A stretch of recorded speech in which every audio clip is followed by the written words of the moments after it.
Welcome to your Great Depression video. We are going to be covering a lot of things in this video, so we're just going to jump right into it. During the Roaring Twenties, many Americans seemed to enjoy, an era of prosperity. Everyone was doing real well. And then in October of 1929, everything kind of just crashes, and unemployment rose and production fell, and the U.S. economy kind of goes into a drastic period of decline. The Roaring Twenties, that was known as the Republican decade because you had Republican presidents back to back to back. You had Warren Harding in 1920 that gets elected, followed by Calvin Coolidge in 1924, and then you have Herbert Hoover in 1928. Now, Herbert Hoover is the guy that's in office when the stock market crashes in 1929, and he runs on a very ironic slogan to become president. He says that he's going to end poverty in America, and he's going to put a chicken in everyone's pot in the U.S. And we obviously know that that doesn't happen, but during the 1920s, everything was not all perfect and prosperous. American farmers were facing some really difficult times during the 1920s, and that's because of World War I, or the end of World War I. So during World War I, when everyone needed more food and we needed to send food overseas to the soldiers, farmers were buying up more land to grow more. They were buying up more farm equipment so that they could harvest this land, and they were putting themselves into debt to do this, and they were taking out additional mortgages to buy land. Now, when World War I ends, we're not buying food at the same rate that we were before. So what is going to happen to all this land, to this equipment, to the farmers? They now no longer have that steady income that they used to during World War I, which leads into a rural depression that affects millions of farmers.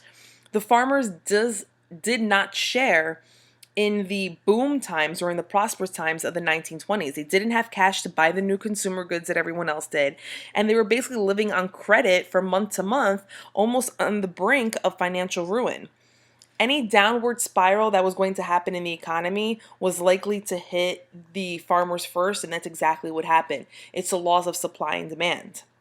Now, on the flip side of the farmers that were doing poorly, you have factory workers that start to engage in what's known as the boom cycle.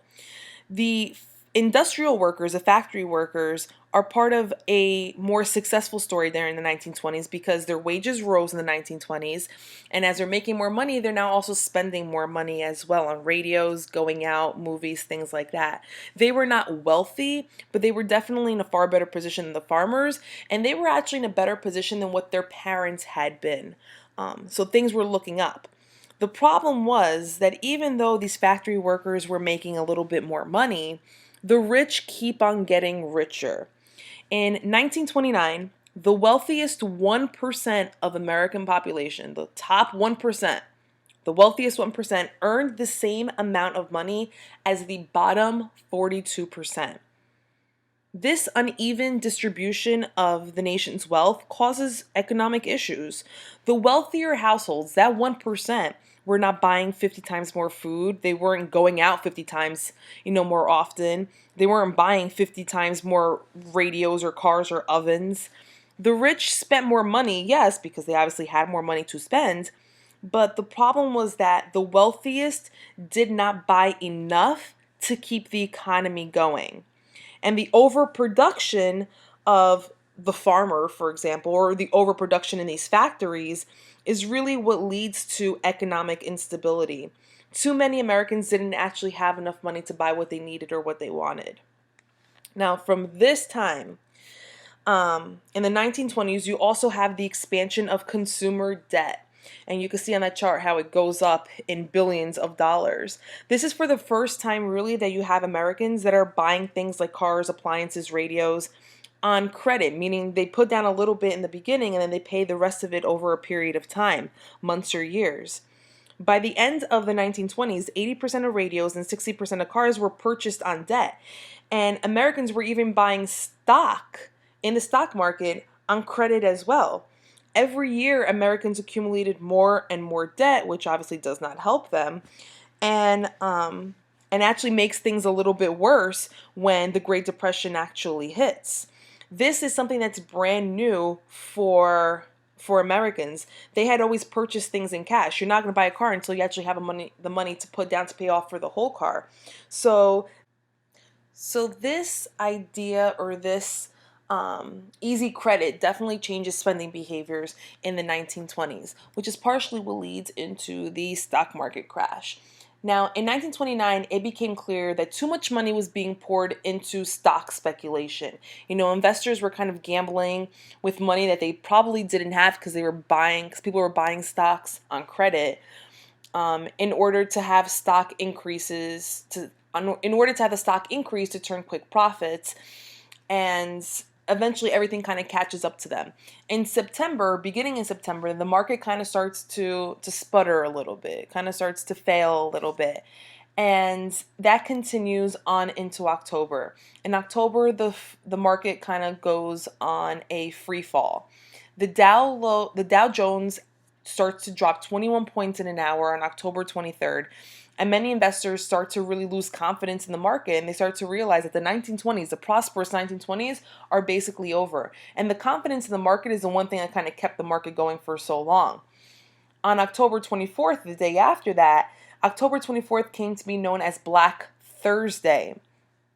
As the confidence of the stock market was failing, the nervous investors then started to sell their shares. So stock in General Electric, for example, was once $400 a share. By October 24th, is now $283 a share.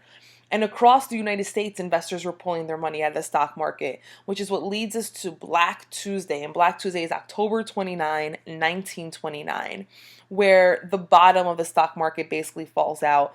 Billions of shares were sold, billions of dollars were lost, whole fortunes were wiped out in a matter of hours.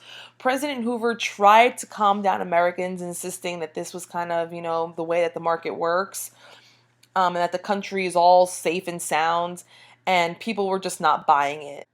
The stock market crash marks the beginning of the Great Depression, and it's a period that lasts from 1929 to 1941, in which the economy was just horrible, unemployment, soared, and though the stock market did not actually caused the Great Depression, the crash definitely sparked a chain of events that quickened the collapse of the U.S. economy. So let's get into the start of the Great Depression. One of the first institutes to really feel the stock market crash was obviously the banking system. The crisis in the confidence continued as the frightened depositors feared that their money was going to run out. And so if you think that your bank is not going to have your money, you're going to run there, you're going to try to take out your money. And that caused a lot of banks to actually fail. Few banks could actually survive the run of requests by depositors for their money. In 1929, 641 commercial banks failed. They shut down. A year later, 1,350 failed. A year after that, 1,700 went under. By 1932, many Americans believed that no banks would be left standing, and that you could see the people all crowding the bank, trying to get in there to get their money out. The banks were not the only institutions that faced the harsh financial realities of the Great Depression. The collapse of the stock prices combined with the reduced consumer spending spelled trouble for American businesses. As businesses would close down plants and fire workers to save more money, more Americans lost their job, which means that unemployment grew and incomes shrank, which means that consumers were now spending less money. So businesses cut production even more by closing even more plants and firing even more workers. And by 1933, nearly 25% of all American workers had lost their jobs. Hoping to stop this and to reverse this downward spiral into despair, the government passes something called the Hawley-Smoot Act, or tariff, which raises the price on foreign imports to such a level that it just can't compete in the American market. The tariff inspired European countries to kind of retaliate and enact their own tariffs, but this did very little to actually solve any problems of the Depression. In fact, the Hawley-Smoot tariff added to them. At the time when American manufacturers and farmers had a surplus of unsold products, the international move toward higher protective tariffs closed down the markets. This closure was not just harmful to American producers, but it was also disastrous on the global economy. The ripple effect helped to destroy international trade. So in an effort to try to get people to just buy American products instead of buying foreign products, it kind of causes Europe to be like, well, we don't want to buy anything from you either. And so that hurt American businesses even more. So the Hawley-Smoot Act kind of doesn't do anything. And the Hawley-Smoot Act is one of the causes of the Depression actually spreading across the globe, not just in the US, but around the world. The European, if you guys remember back from World War One and in the 1920s, how the European problems of reparation payments and the war debt payments and that whole imbalance of trade had already created a shaky economic structure worldwide. And then you add the stock market crash happening, and then you had Germany is no longer paying their reparation payments like they're supposed to, and the US agrees to suspend France and Britain's war debt payments too because they also could not afford it. The international economy was basically funded by American loans to Europe, and when America's banks started to shut down, America no longer loaned money to Europe. And this crisis or that definitely helped to spread the crisis to other countries throughout the world. The European nations, they had that same idea, or they had the same cycle of business closures, bank collapses, high unemployment as the US did. This wasn't just a US problem. The Depression was a global nightmare. The historians disagree on the exact causes of the Great Depression. There will never be a fully accepted answer that just kind of is approved by everyone, but clearly problems in consumption contributed heavily to the Great Depression.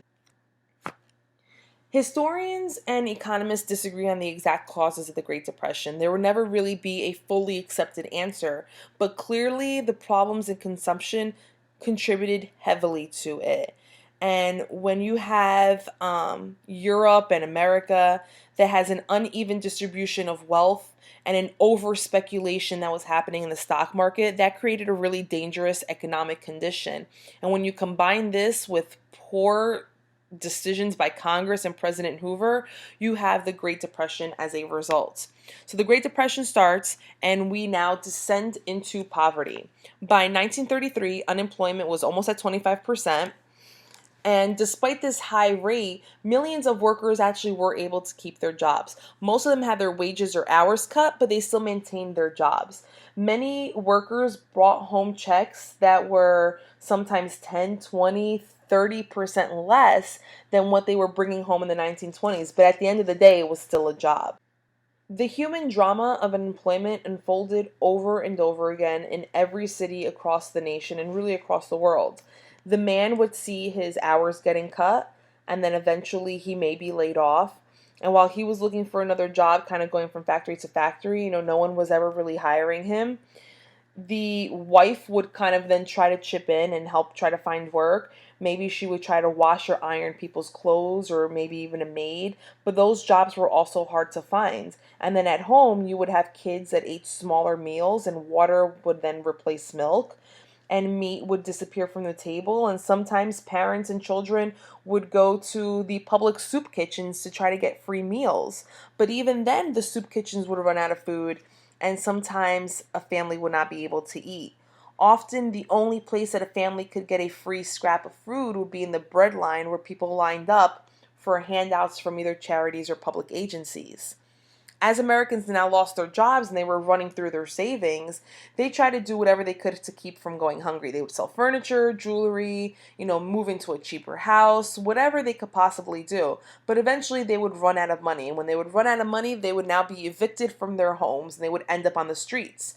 Homeless people would sleep on the park benches, in empty railway cars, cardboard boxes, whatever. Many of the homeless people grouped together into what's known as Hoovervilles, which are basically like makeshift towns of tents and cardboard boxes that would be created on public lands or vacant lots. The picture that you see is actually a Hooverville in New York City that was in the middle of Central Park. Many of the homeless would cover themselves with newspapers when it was cold, and they would call those Hoover blankets. And they would walk around looking for jobs, but they would look, they would look homeless. And so even if there was a job available, no one would want to hire them looking as poor as they did. They would often walk around with their empty pant pocket turned inside out because that would be a sign of poverty, like you have nothing in your pockets. And that was also known as Hoover flags. Between 1930 and 1934, nearly 1 million farmers failed to pay their mortgages and lost their farms. And the banks foreclosed on their lands and on their houses. They repossessed all their farming equipment. And now you're adding farmers to this whole mix of being homeless. The bankers would then in turn try to sell whatever they could at public auctions, but not too many people were out buying land during this time. Now, here's a song that was written in 1932. It's called Brother Can You Spare a Dime. Read over it very quickly and try to figure out what the meaning of this song is. The dirty 30s.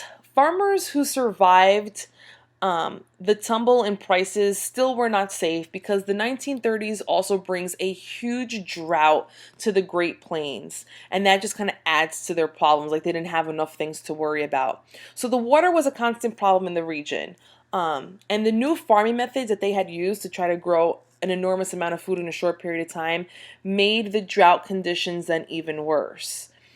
The farmers had moved onto the plains and plowed much of like the natural gas that was there away. And that natural gas was actually needed there in order to prevent the topsoil from blowing away. So when you have grass that's on over land or whatever, and the wind starts blowing, that grass is going to hold the soil down. It's going to hold that dirt down.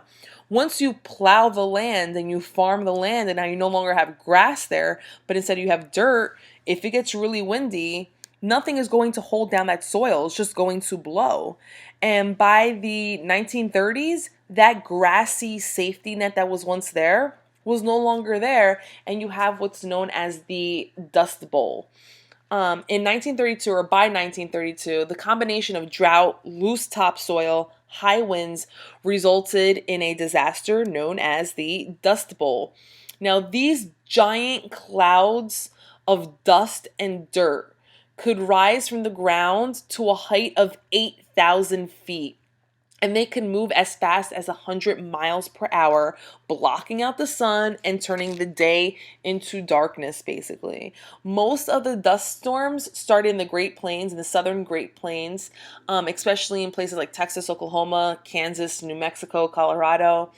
And that's what became known as the Dirty 30s, because no matter what, it's like you could never get your house clean. There was always dirt everywhere. These storms would kill cattle, they would kill birds, they would dirty up rivers and suffocate fish. The dirt, like I said, was always in your house. It was covering everything. Some of the dust clouds even blew east, dumping dirt on Boston, New York, Washington. Altogether, these dust storms displaced twice as much dirt on Americans as the Panama Canal. So twice as much dirt was in these dust bowls than what the Americans had dug out to build the Panama Canal. The farm families that were trapped in the Dust Bowl had no choice but to leave that region because you just couldn't live there. And so a lot of them started to migrate out west. Many of them moved out to California. They were trying to look for jobs, or they were promised jobs, but once they got there, they kind of realized that there was nothing there either. Other people started to move out east, but as a result, the rural states lost a lot of population, while states with large cities gained population. Now, all this is going on. How does Hoover respond? One of the ironies of the Depression is the word itself. In the 19th and 20th centuries, whenever you would have an economic slump, because the Depression is not the first time that the stock market kind of crashes a little bit, but it would just be called a panic or a crisis. President Hoover, decides that the word depression is maybe a better way to describe what happened because it sounds less severe than a panic or a crisis. And so he's the one that kind of gives the way to Great Depression being termed or being coined. At the start of the Depression, Hoover was kind of following a hands-off policy. He didn't believe that the government should get involved. He thought that the upswings and downswings of business cycles kind of just happen normally and everything would kind of work itself out and the government shouldn't intervene. Periodic depressions like the storms, like the Dust Bowl, they couldn't be avoided, and so the government's just kind of going to back off and keep a hands-off policy. But a policy of doing nothing was not really a policy at all. And once he recognized this and started to act, he didn't necessarily make the best decisions either. So at first, President Hoover asks the businesses and the industrial leaders to keep employment, wages, and prices at the current level. And he also asked for government to reduce taxes, lower interest rates, and he created a public works program. The plan was to put out more money into the hands of businesses and individuals to encourage more production and consumption. And Hoover said that this would reverse the cycle that led into the Depression. Hoover also asked the wealthy individuals, that 1%, to give more money to charity because it was the idea that all Americans are going to contribute to kind of ending this depression, not necessarily the government. Now, while this may sound like he has some ideas going, Hoover's program really relies way too much on the kindness of people. The president thought that he could persuade people to not act like in their own interest, but that doesn't really work. And businesses continue to cut wages and they continue to lay off people because that's what was in the best interest for their family. And many Americans did the exact same thing. Hoover also asked state and local governments to provide more jobs and relief measures, but he really did think that it wasn't the government's role to intervene to help individuals. And towns and states didn't have the financial resources to help people anyways. Hoover was relying on charities to help poor people, soup kitchens, and things of that nature, but eventually the charities started to run low on money too. So Hoover decides to reverse the course and use financial resources to battle the Depression. He believed that the economy was suffering from a lack of credit, and so he urges Congress to pass the Reconstruction Finance Corporation. It was passed in 1932, and the RFC gave $1 billion of government money to railroads and large businesses. This act also would lend money to banks so that the banks could now lend money to struggling businesses. Hoover believed that if the government lent money to bankers, that they would lend money to the businesses, and the businesses would then hire more workers, and the workers are going to make more things, and they're going to have jobs, and then eventually the Depression is going to end. That's the idea of trickle-down economics, like the champagne glasses that you see there. But it doesn't quite work like that. Although the RFC did put the federal government kind of in the center of this Great Depression now, it didn't work well under Hoover's guidance. He just wasn't the man for this job. And in the end, the money did not trickle down like it was supposed to. So despite the failings, Hoover did succeed with one project that really did make a difference. And that is what is known as, what initially was called as the Boulder Dam. It's later been renamed to the Hoover Dam. They started working on this in 1930, and this kind of brought much needed construction jobs during the Great Depression. And you have a bunch of pictures of the Hoover Dam and what it looks like today. So just some fun facts about the Hoover Dam, because this really is an amazing, extraordinary engineering feat. It contains 325 million cubic yards of concrete, which is enough to pave a highway from New York to San Francisco and provides power to more than 1 million people each year, which is pretty amazing. Plus, it also helps irrigate the farmland that's out west, and it's absolutely beautiful. Last topic, the Bonus Army. Now, from across the country, World War I vets came to Washington, D.C.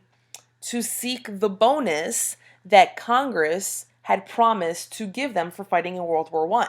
So that's why they're called the Bonus Army. In 1924, Congress passed the Adjusted Compensation Act, which later provides for a lump sum payment to veterans in 1945. But in 1931, many of the veteran groups were calling for an early payment of their bonus, arguing that the out of work vets needed money to support themselves. The House of Representatives agreed and passed the bill, but then the bill was defeated in the Senate.